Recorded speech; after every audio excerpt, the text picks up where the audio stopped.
जो बिना डायरी के मीटिंग में आया हुआ है, यानी बिजनेस के लिए वो सीरियसली नहीं है, ना उसके वो रीपरचेज सेल्फ रीपरचेज नहीं कर रहा है। तो ऐसी कई चीजें होती हैं, हर अपलाइन का अपना अपना तरीका होता है जिससे वो आइडेंटिफाई करते हैं कि हाँ यार ये पर्सन है जिसके साथ मुझे काम करना है। तो कई बार ऐसा होता था कि किसी शहर में मेरी कोई लीडरशिप मुझे बुलाती थी, तो वहां उनकी टीम में मैं उनको 4-5 लीडर ढूंढ के देता था कि जैसे मान लो मेरी टीम में एक राहुल था, तो राहुल शर्मा थे दिल्ली से, तो मैं उनको बोलता था कि भाई ये 5 लीडर ना इन पे ज्यादा ध्यान देना तेरी टीम। तो वो इसलिए होता था क्योंकि मुझे दिख रहा था कि यार ये लोग ना आगे बढ़ सकते हैं, थोड़े सीरियस हैं, थोड़ा सा गुड फॉलोअर हैं। तो ऐसे आपको आइडेंटिफाई करना पड़ता है और इसीलिए आपका टीटीडी मॉडल काम करता है। टीटीडी मॉडल क्या होता है? शुरुआत में आप क्या करते हैं? टीच करते हैं जिसमें आप विजन क्लियर करेंगे, ठीक है? आप उसको बताएंगे क्यों काम करना है, डेजॉय क्यों कंपनी करनी है, ठीक है? डायरेक्ट सेलिंग क्यों एक अच्छा करियर बन सकता है, थोड़ा सीरियसली ले लो डायरेक्ट सेलिंग को, ठीक है? रिटेलिंग सीखो, प्रोडक्ट सेलिंग सीखो, ठीक है? रोज 2 प्रेजेंटेशन करनी शुरू करो, प्रैक्टिस करो। ये छोटी छोटी बेसिक चीजें हैं, मतलब बेसिक ट्रेनिंग जो होती है वो आपका टीच का पार्ट है। फिर उसके बाद जो आता है आपका कोर बनाने का जो ट्रेनिंग है, ठीक है? लीडरशिप डेवलपमेंट का जो ट्रेनिंग है, जो एलडीपीज में दी जाती है, वो बेसिकली आपका ट्रेनिंग वाला पार्ट आता है। टीच के बाद ट्रेन वाला पार्ट आता है। एंड देन जब एक लीडर को आप डेवलप करते हो उसके ओवरऑल लीडरशिप के अंदर, तो वो वाला जो पार्ट आता है वो होता है डेवलपमेंट का पार्ट होता है, जिसमें आप उसको जब डेवलप कर रहे हो कि वो मेरी टीम ना छोड़ के जाए, तो आप उसको मनी मैनेजमेंट भी सिखाते हो कि आपका अगर 50,000 रुपए का पे आउट आ रहा है तो आप 5,000 रुपए का ये आरडी कर दो, रिकरिंग डिपॉजिट कर लो। इससे आपके हर महीने 5-5 हजार रुपए जुड़ रहे हैं, तो आप साल भर में 60,000 रुपए जोड़ लोगे। इससे आप अपना ये टारगेट पूरा कर पाओगे, ये डाउन पेमेंट दे पाओगे, ठीक है? 10,000 रुपए हर महीना निकालना शुरू कर दो, इतने पैसे यहाँ जोड़ो या यहाँ इन्वेस्ट कर दो। तो मनी मैनेजमेंट भी जो पार्ट है वो डेवलपमेंट वाले पार्ट में आ जाता है, क्योंकि आप चाहते हो कि मेरे लीडर के पास एसेट्स बने, ठीक है? आज बहुत सारी ऐसी जगह है जहां पर आपको 5 लाख 10 लाख रुपए में जमीन मिल जाती है, ठीक है? तो 5 लाख 10 लाख रुपए की लैंड में अगर वो इन्वेस्ट कर रहा है, कहीं गांव में खरीद रहा है या कहीं इंटीरियर्स में भी खरीद रहा है, तो उसके पास कम से कम एक जमीन तो बनी, एक ऐसा एसेट जो हमेशा बढ़ेगा। तो ये डेवलपमेंट वाला पार्ट है। अब जब उसके पास मल्टीपल ऐसे पार्ट्स होंगे या उसने कोई एक ऐसी शॉप परचेज कर ली, लोन पर खरीद ली, एक प्रॉपर्टी बना ली, एक ऐसी दुकान उसने बना ली जिससे उसे 10,000 रुपए की इनकम आ रही है, हर महीने 10,000 रुपए का रेंट आने लग गया है, आपकी टीम वो क्यों छोड़ेगा कभी? आप उसे सिर्फ डायरेक्ट सेलिंग नहीं, उसे आप ये भी सिखा रहे हो कि इनकम कैसे बनानी है, पैसिव इनकम कैसे बनानी है, आप उसे ये सिखा रहे हो। तो मतलब एक ऐसा मेंटोर जो सिर्फ डायरेक्ट सेलिंग नहीं बल्कि उसकी पूरी फैमिली का उसको मेंटोरशिप कर रहा है। बच्चे को कौन से स्कूल में पढ़ाएगा तो अच्छा रहेगा, कहाँ पैसा इन्वेस्ट करेगा तो अच्छा रहेगा, शेयर मार्केट में अगर इन्वेस्ट करना है लॉन्ग टर्म तो म्यूचुअल फंड में इन्वेस्ट कर सकता है, हर महीने की 3,000-5,000 रुपए की SIP करेगा तो उसको 10 साल बाद इतने पैसे इकट्ठे मिलेंगे। तो दिस इज अबाउट डेवलपमेंट, जो उसको मार्केट में कोई नहीं सिखा रहा, उसके पापा उसको नहीं बता रहे हैं, उसका कोई दोस्त उसको ये नहीं सिखा रहा है, उसका गुरु उसका अपलाइन उसको ये सिखा रहा है। That is leadership. और मैं चैलेंज के साथ बोलता हूं, अगर आपने अपने लीडर की लीडरशिप के साथ साथ उसकी पैसिव इनकम डेवलपमेंट में मदद करनी शुरू कर दी, ये कह सकता हूं मैं एमरल्ड एंड अबव डेजिग्नेशन जाने के बाद ज्यादा होता है, क्योंकि 50,000 रुपए 1 लाख रुपए की आपकी इनकम आ रही होती है, तो आपके पास सिर्फ घर खर्च नहीं चलाना होता है, आप उसके पास सोचते हो कि एसेट कैसे बनाए, आईफोन लेना है या आपको अपनी बाइक लेनी है, गाड़ी लेनी है, परचेज करना है, आपको कहीं लैंड में इन्वेस्ट करना है, कोई प्रॉपर्टी आ रही है जहां पे आप इन्वेस्ट कर सकते हैं, प्लॉट ले सकते हैं, ठीक है? मिलके ले सकते हैं, मिलके 4 लीडर ने जो है किसी प्रॉपर्टी में इन्वेस्ट कर लिया, उसको 6 महीने 1 साल बाद एप्रिसिएशन हुआ तो बेचा और सबने 2-2 4-4 लाख रुपए प्रॉफिट कमा लिया। तो ऐसी बहुत सारी चीजें हैं जिस पे काम करा जा सकता है, क्योंकि अभी हम डायरेक्ट सेलिंग को वहां तक समझ ही नहीं पाए हैं कि अच्छा ऐसा भी होता है क्या। मतलब विद इन अ ईयर, 1 साल के अंदर 14-15 लाख रुपए तो ऐसे इन्वेस्टमेंट से अर्न करे जा सकते। और अगर मैं अपने लीडर में मान लीजिए म्यूचुअली भी अर्न करा है और 4-5 लाख रुपए किसी को मैं प्रॉफिट निकाल के दे रहा हूँ, वो लीडर मेरी टीम क्यों छोड़ेगा? पॉसिबल ही नहीं है। तो जब आप अपने आप को डेवलप करते हैं तो आपको इन सब चीजों के ऊपर भी काम करना होता है। इसीलिए ये जो मॉडल है टीच ट्रेन एंड डेवलप, मैं आपको ये एक बात बताना चाहूंगा, क्योंकि कहीं ना कहीं जब मैं काम कर रहा था मेरा सबसे बड़ा चैलेंज यही रहा। अगर मैं आपको आज बताऊं कि मैंने डायरेक्ट सेलिंग से 1 करोड़ रुपया कमाया है तो आप शायद विश्वास ही नहीं करेंगे। उसके पीछे बहुत बड़ा रीजन है कि वो 1 करोड़ रुपया दिख नहीं रहा। और अब मैं जिस प्रोफाइल में हूँ मुझे दिखाने की भी जरूरत नहीं है। कुछ ऐसी चीजें जो मेरे पास हैं और मुझे अभी दिखानी नहीं है। मैं आपको अपनी गाड़ी के बारे में क्यों बताऊंगा, क्योंकि आप मेरी गाड़ी से तो इंस्पायर नहीं होगे कि मैंने कौन सी गाड़ी ले रखी है, ठीक है। तो मैं उस रोल में नहीं हूँ। लेकिन जब आप डायरेक्ट सेलर हैं तो आप उस चीज से इम्प्रेस होते हैं, उस चीज से इंस्पायर होते हैं, इसीलिए इम्पोर्टेंट हो जाता है। तो जब आप एक लीडर को डेवलप करेंगे तो ये सारी चीजें जो हैं उसका पार्ट बनेंगी। और डेफिनेटली मैं कहता हूं आप इन चीजों को सीखना शुरू करिए, अपने आप को पहले बनाइए, ठीक है। क्योंकि मैं जब डायरेक्ट सेलिंग के अंदर था ये टीटीडी बहुत इंपॉर्टेंट था, इसीलिए ये बहुत इंपॉर्टेंट है। चीजें जो मैं आपको बता रहा हूँ आपको क्लियर हो पा रही हैं, क्योंकि बाकी जो चीजें हैं वो मुझे लगता है कि पीपीटी पढ़कर कोई भी बता सकता है, लेकिन जो इम्पोर्टेंस हर स्लाइड में है, कंपनी जो आपको कम्युनिकेट करने की कोशिश कर रही है वो लोगों तक पहुंचना रूट लेवल पे जरूरी है।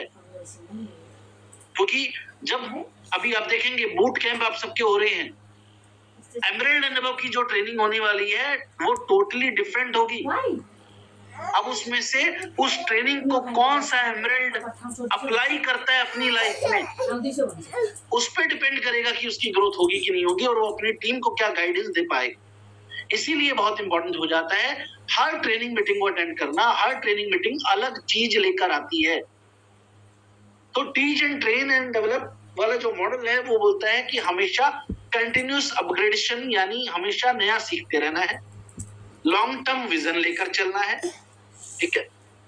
और साथ साथ में आपको सीरियस लेना है बिजनेस को। यानी आज अगर कोई लीडर आपको ये बताए कि भाई मेरी डेजॉय से जो इनकम है वो 5 लाख रुपए महीने की एवरेज हो जाती है, यानी मैंने पिछले साल जो है 60 लाख रुपए कमाया और ये 60 लाख रुपए तो मैंने कमाया, लेकिन मेरे पिछले साल की जो इनकम है वो 1.5 करोड़ है। अगर कोई डेजॉय का लीडर स्टेज पे आके ये बात आपको बोले तो वो आपकी अपलाइन में हो ना हो, आप उससे ये पूछना जरूर चाहोगे कि सर आपने डेजॉय से 60 लाख रुपए कमाया है तो साल का पिछले साल का आपने 1.5 करोड़ कैसे कमाया। That is the power of money use करके मनी बनाना। जो हम बोलते हैं पहले बिजनेस ओनर वाली कैटेगरी में आओ, लाख 2 लाख 3 लाख 5 लाख कमाना शुरू करो और उसके बाद इन्वेस्टर कैटेगरी में आओ जिससे आप पैसिव इनकम बनाना सकें। इसके लिए ही teach train and develop model understand करना आपके लिए जरूरी होता है। तो सबसे पहले जब हम आईबीओ बनते हैं टीच ट्रेन एंड डेवलप के अंदर, तो पहला आता है टीच वाला पार्ट, जहाँ पे हम उसको बोलते हैं कि सबसे पहले आपका तो जो विश्वास है वो 100% होना चाहिए। पहला विश्वास डायरेक्ट सेलिंग इंडस्ट्री में, सेकंड विश्वास आपकी कंपनी पे, तीसरा विश्वास आपके कंपनी के प्रोडक्ट्स पर, फोर्थ बिलीव आपके अपलाइन पर। और अगर आपको लगता है एज ए अपलाइन लोग मेरी नहीं सुन रहे हैं या सर मुझे मेरी बात ही नहीं मानते हैं, तो आप अपने आप को बनाओ ना ऐसा, क्या दिक्कत है। अगर आप ओपनली किसी को नहीं बोल सकते कि मुझे सब चीज नहीं आती है, तो सबसे इम्पोर्टेंट चीज लर्निंग का सबसे पहला स्टेप क्या है, मानना कि हाँ मुझे नहीं आता है। जो ये मान ही नहीं रहा है कि मुझे नहीं आता है वो कभी सीख ही नहीं पाए। मैं मानता हूं मुझे ये चीज नहीं आती तो मैं वो सीखूंगा, लेकिन अगर मैं बोलूं कि मुझे सब आता है तो मैं क्यों सीखूं और मैं कभी ग्रोथ ही नहीं कर पाऊं। तो इसीलिए as a upline, as a mentor, faith develop होना बहुत जरूरी है ताकि वो आपकी टीम ना छोड़े। और पांचवा विश्वास जो उसको चाहिए वो होता है खुद पर, क्योंकि उसके relative, family member, wife, parents सब उसको बोलते हैं कि तू गलत कर रहा है, डायरेक्ट सेलिंग गलत है, या इसमें तू कामयाब नहीं होगा। उसको सब नेगेटिव कर रहे हैं। तो पॉजिटिव करने के लिए आप चाहिए और उसको खुद पर विश्वास दिलाना है कि नहीं, मेरे साथ भी, मुझे भी मेरे पेरेंट्स नेगेटिव करते थे, मेरी वाइफ भी मुझे नेगेटिव करती थी, लेकिन आज मैं 1 लाख रुपए महीना कमा रहा हूँ तो वो वाइफ मुझे खुद ही बोलती है मैं गलत थी। आज जब मैं 1 लाख रुपए महीना कमा रहा हूँ डेजॉय से, तो मेरे पेरेंट्स कहते हैं कि नहीं, सही कर रहा था डेजॉय। लेकिन वो दिन तक आपको जिंदा तो रहना पड़ेगा ना डेजॉय में। वो दिन तभी आएगा जब आप डेजॉय में एक्टिव रहेंगे, और उसके लिए विश्वास सबसे जरूरी है। तो पहला विश्वास डायरेक्ट सेलिंग इंडस्ट्री पे, दूसरा विश्वास कंपनी पे, डेजॉय पे, तीसरा विश्वास डेजॉय के प्रोडक्ट पे, चौथा विश्वास अपनी अपलाइन पे, और पांचवा विश्वास आपको लाना है खुद पर। ये 5 विश्वास डायरेक्ट सेलिंग का फर्स्ट स्टेप ऑफ सक्सेस है। जब तक ये नहीं होगा, बाकी सब बातें हवा हवाई हैं, उसे कुछ नहीं होने वाला।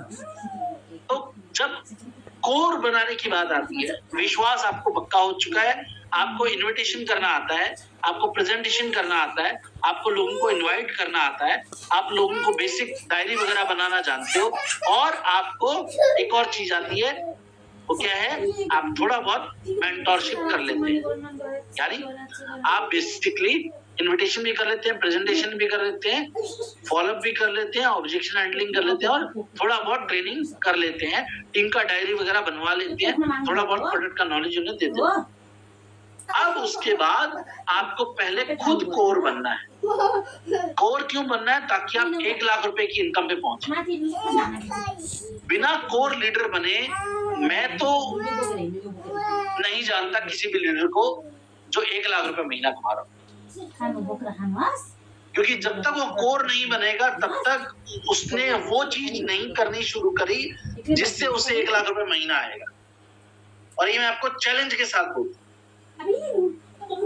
के बोल सकता हूं कि डेजॉय में कोई भी ऐसा, डेजॉय में छोड़ो, पूरे इंडिया की डायरेक्ट सेलिंग इंडस्ट्री में एक भी ऐसा लीडर नहीं होगा जो कोर हो और 1 लाख ना कमाता हो, और या फिर 1 लाख कमाता हो पर कोर ना हो। हो ही नहीं सकता।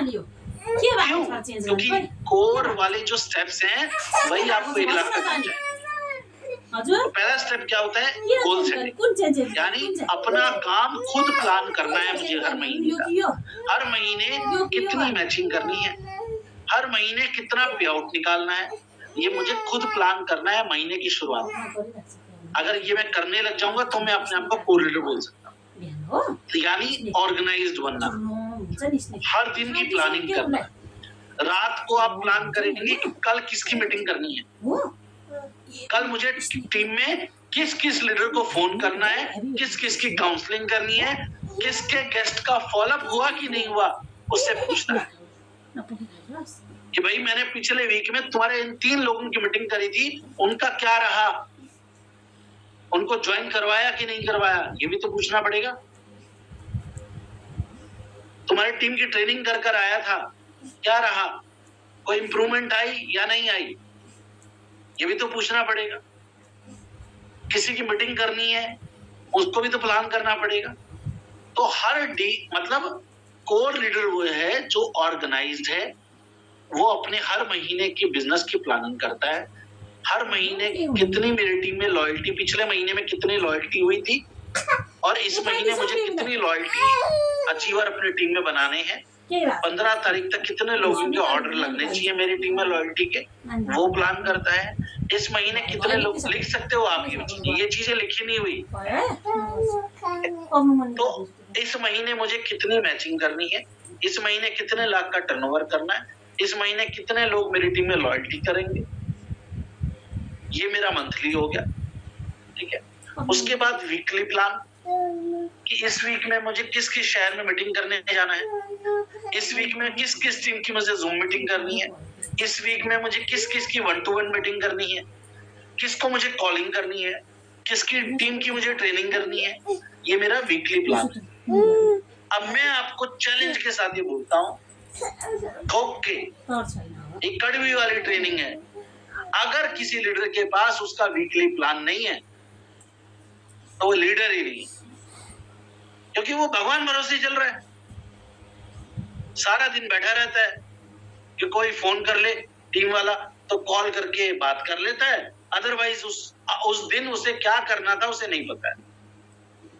तो वो ऑर्गेनाइज्ड लीडर नहीं है। अगर आप लोगों के साथ भी ऐसा होता है कि सुबह से लेके शाम हो जाती है और आप सोचते ही रह जाते हो कि किसकी मीटिंग करूं, क्या करूं, और आप दावा कर रहे हो कि आप फुल टाइम डायरेक्ट सेलिंग कर रहे हो, तो आपको ऑर्गेनाइज्ड बनना पड़ेगा, आपको अपना प्लानर बनाना पड़ेगा, रात को बैठकर अगले दिन की प्लानिंग करनी पड़ेगी, और फिर अगली रात क्या क्या चीजें हो पाई, क्या क्या चीजें नहीं हो पाई, उनको अगले दिन में शेड्यूल करना पड़ेगा। यानी हर दिन की टू डू लिस्ट बननी चाहिए।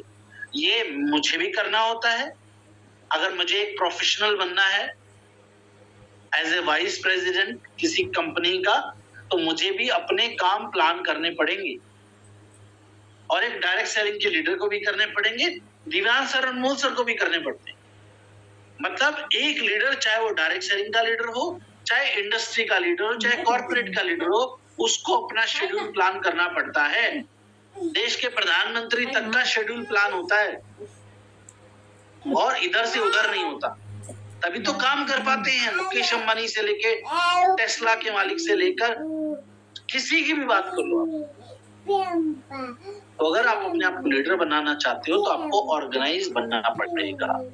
चीजें समझ में आ पा रही हैं आपको? कोई ऐसी बात तो नहीं है जो आपको समझ में नहीं आ रही है? जितने भी लोग सेशन में, पहले तो लोग सेशन में ही नहीं आते हैं, उसका तो मैं कुछ नहीं कर सकता, क्योंकि डीजॉय में ही ऐसा मैंने देखा है कि लोग ट्रेनिंग ही नहीं अटेंड करना चाहते हैं। पता नहीं कितने 15-20 लाख रुपए का चेक बन रहा है उनका कि उन्हें सब आता है, और मैंने तो यही सुना है कि जिसे सब आता है उसे चेक नहीं आता है। तो इम्पोर्टेंट क्या होता है, आप इस तरह का प्लानर बनाते हैं अपने टीम के अंदर, ठीक है। कंपनी ने आपको ये प्लानर भी बना के दे दिया है, जिसमें मैं जैसे मंडे की अगर प्लानिंग कर रहा हूँ तो मंडे किसी की मीटिंग करनी है 1-to-1, वो लिख लिया। किसी टीम मेंबर का फॉलोअप करना है, किसी गेस्ट का फॉलोअप करना है, वो लिख लिया। किसी को प्रोडक्ट रिटेलिंग करनी है, किसी ने, पेशेंट ने अपने प्रोडक्ट मांगे हुए थे कि मुझे डायबिटिक का प्रोडक्ट चाहिए, तो मैं जो पर्सनल रिटेलिंग करता हूँ वो भी मुझे लिखना है कि अच्छा यार, मेरे इस रिलेटिव ने प्रोडक्ट मांगे हुए थे, मेरे इस रिलेटिव को प्रोडक्ट देकर आने हैं, उसकी लॉयल्टी करवानी है, वो सब भी मुझे लिखना है। टीम को कोई सपोर्ट करना है, टीम की कोई ट्रेनिंग करनी है, टीम की कोई काउंसलिंग करनी है, वो लिखना है। पर्सनल डेवलपमेंट का आधा से 1 घंटा मुझे रखना है।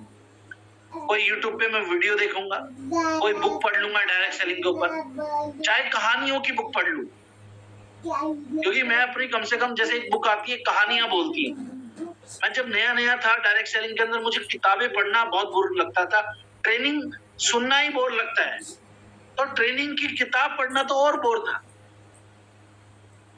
क्योंकि खुद ही पढ़ना है, इतनी बोरिंग होती थी बुक्स। तो मैंने सर को बोला अपनी अपलाइन को कि सर बड़ा बोर है, मतलब कॉलेज की बुक पढ़ूं या ये ट्रेनिंग वाली बुक पढ़ूं, कॉलेज की बुक से भी नींद आती है और एक ट्रेनिंग वाली बुक से और नींद आती है। तो मेरे सीनियर ने मुझे बोला कि जैसे जीत आपकी पढ़ लो, ठीक है, उज्जवल पाटनी की बुक आती है जुड़ो जुड़ो जीतो, इस तरह की बुक पढ़ लो, या एक बुक आती है कहानियां बोलती हैं, बहुत अच्छी बुक है, उसमें हर बात के लिए कहानी है। मतलब गेस्ट बोल रहा है टाइम नहीं है, उसके लिए कहानी है, गेस्ट बोल रहा है पैसे नहीं है, उसके लिए कहानी है, हर चीज के लिए कहानी है। तो फॉलोअप बहुत अच्छा हो गया दोस्तों मेरा। तो ऐसे जो है आप STP, follow up, product sharing, team support, personal development, notes, क्या क्या काम करना है, ऐसे अपना जब प्लानर बनाना शुरू करते हैं तो आप अपनी फैमिली को भी टाइम दे पाएंगे, बच्चों को भी टाइम दे पाएंगे, पढ़ाई का भी समय निकाल पाएंगे, लर्निंग का भी टाइम निकाल पाएंगे, और लाइफ भी बहुत स्मूथ हो जाएगी। सेकंड जो चीज होती है कोर लीडर के अंदर, वो आपका आता है 2 STP डेली। अब 2 STP यानी शो द प्लान या शो द डेमो वो मैं खुद के करूं या मैं टीम के करूं, पर मुझे इस चीज को प्रैक्टिस में रखना जरूरी। अगर मैं इसको अपने पर्सनल गेस्ट को मीटिंग दिखा रहा हूं तो वो सबसे अच्छा है, और अगर आप प्लान नहीं भी दिखा रहे हैं तो डेमो भी दिखा रहे हैं तो वो भी STP का ही पार्ट होता है, यानी STP या फिर STD। तो शो द प्लान या शो द डेमो दोनों में से कोई भी चीज हो सकती है, क्योंकि जो बोलते हैं ना तलवार को धार लगी रहती है तो उसमें पावर रहती है, अगर तलवार म्यान में पड़ी रहती है तो उसे जंग लग जाता है। तो अगर आप डायमंड हो और प्लान ही नहीं दिखा रहे हो तो आपका प्लान दिखाने का जो स्किल है वो खराब हो जाएगा, फिर आपके प्लान से लोग नहीं ज्वाइन करेंगे। क्यों? प्रैक्टिस खत्म हो, प्रैक्टिस नहीं, इसलिए ये जरूरी होता है।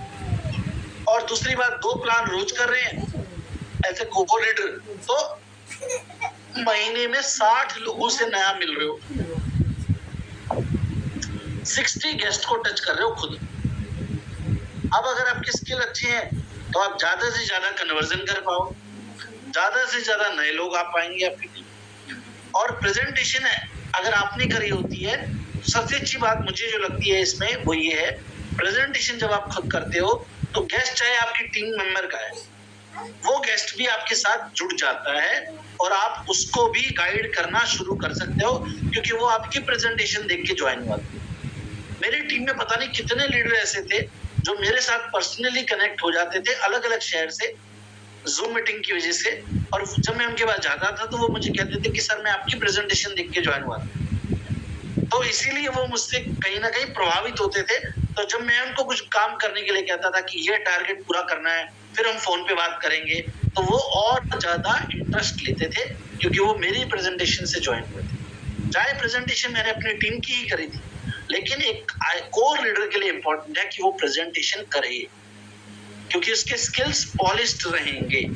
क्लियर है? सेकंड पॉइंट, रोज 2 प्रेजेंटेशन। अब लोग यही कहते हैं सर मेरे तो गेस्ट ही नहीं है। अरे तो टीम की करो ना, टीम की करो 2 प्रेजेंटेशन। बहुत सारे आपकी टीम में ऐसे नए लोग हैं जिनको प्लान नहीं दिखाना आता है, उनकी प्रेजेंटेशन करो, वो भी बैठेगा, सीख जाएगा और आपको भी प्रैक्टिस हो जाएगी। तो अगर कोई लीडर ये कहता है कि सर मैं प्लान दिखाना तो चाहता हूं पर मेरे पास दिखाने के लिए कोई नहीं, तो फिर गड़बड़ है, तो आप रूट लेवल तक पहुंच ही नहीं रहे हो। अगर आपके ऊपर वाले 10 लीडर आपका टाइम नहीं ले रहे हैं तो आप नीचे पहुंचकर अपने टीम को प्लान दो ना, उनको गेस्ट चाहिए। आपके जो कोर लीडर हैं वो आपसे प्रेजेंटेशन नहीं करवा रहे हैं क्योंकि वो खुद कर ले रहे हैं, बहुत अच्छी बात है। लेकिन आप अगर ये बोलो कि मेरे नेटवर्क में किसी को प्लान दिखाने की, हेल्प करने की जरूरत नहीं है, तो आप गलत हो। आपकी टीम में रूट लेवल पे बहुत सारे ऐसे लोग होंगे जो इंतजार कर रहे हैं कि कोई इनका प्लान कर दे, कोई इनके गेस्ट से फोन पे बात कर लो आप, कोई उनके गेस्ट को जूम पे मीटिंग दिखा दो, आप जोड़ लो उनको अपने साथ, आपकी ही टीम कुट होने से बचेगी ना। अगर आपके 10 लीडर के नीचे की टीम भी आपके साथ कनेक्टेड है तो ना तो नीचे वाली टीम छोड़ेगी और नीचे वाली टीम नहीं छोड़ेगी तो ऊपर वाले का भी चेक बनता रहेगा, और ऊपर वाले का चेक बनता रहेगा तो वो भी नहीं छोड़ेगा। छोड़ता लीडर कब है? जब नीचे की टीम छूट जाती है, मैचिंग होनी बंद हो जाती है, पे आउट बनना बंद हो जाता है। जब पे आउट बनना बंद हो जाता है तो लीडर की टीम छोड़ देती है।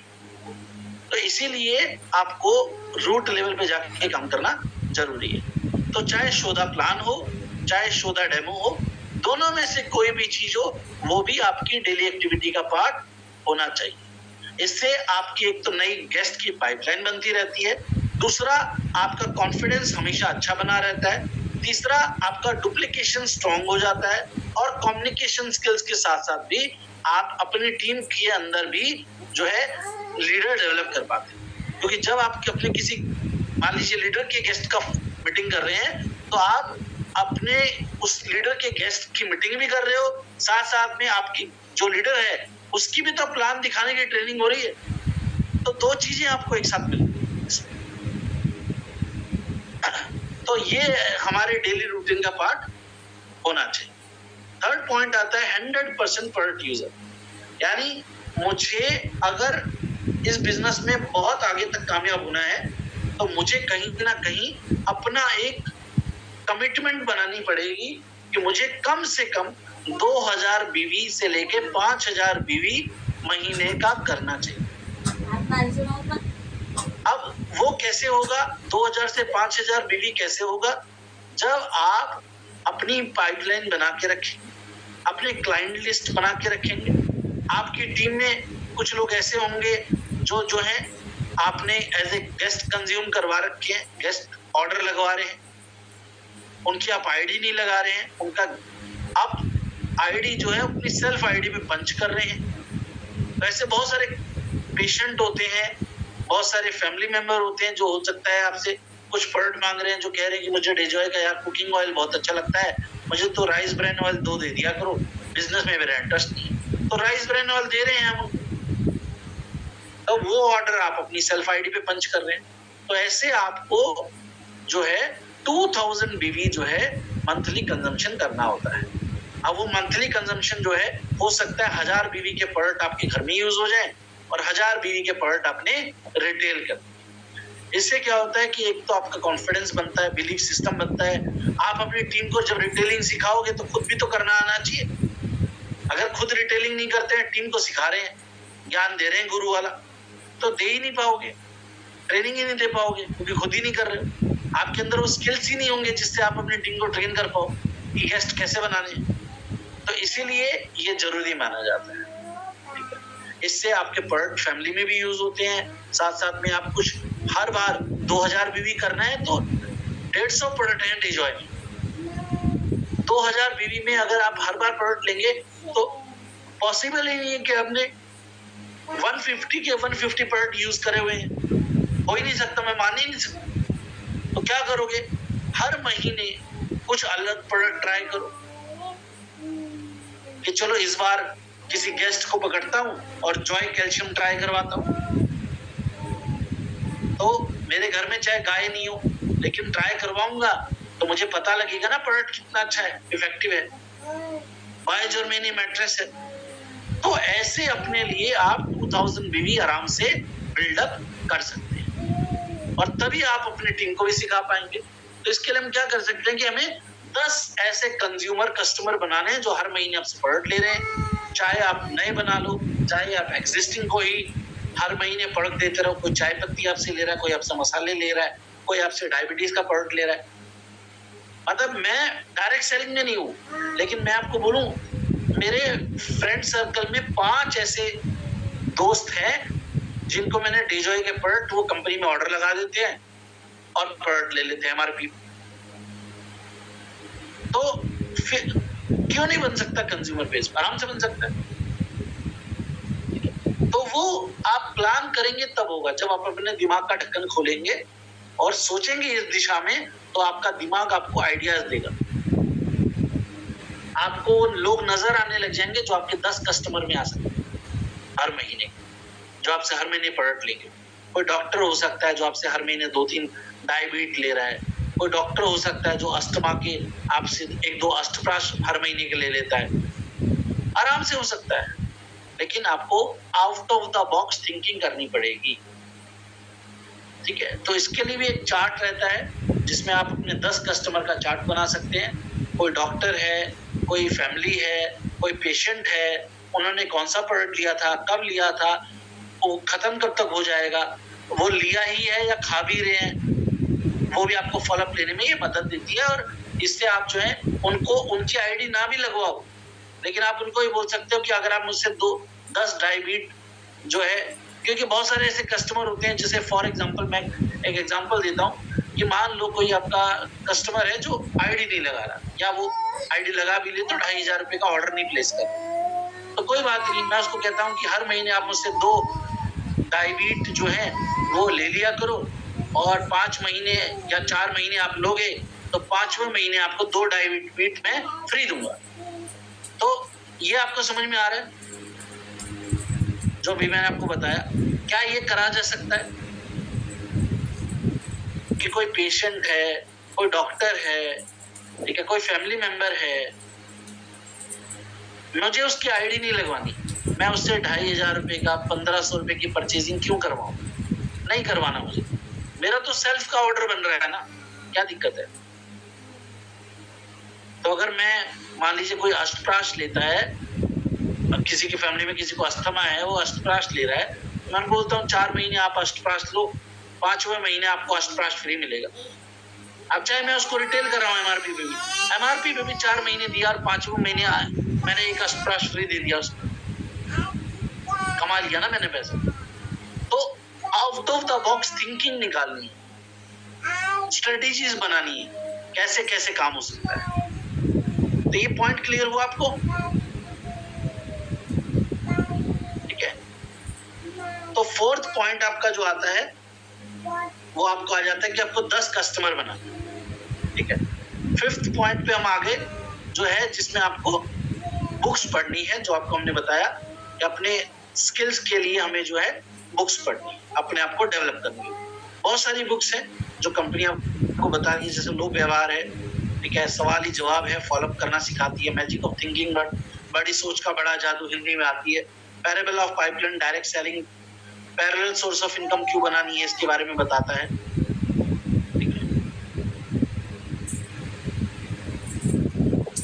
ठीक है। उसके बाद जो है greatest salesman, copycat marketing, direct selling के ऊपर बहुत अच्छी बुक है। तो इस तरह से बहुत सारी बुक्स हैं जो आप पढ़ सकते हैं, और बहुत सारी बुक्स हैं, मतलब यहाँ तो बहुत कम बुक्स लिखी हुई हैं, लेकिन आप अपने ऊपर काम कर सकते हैं। जो बुक्स नहीं ले सकता वो यूट्यूब से सीखे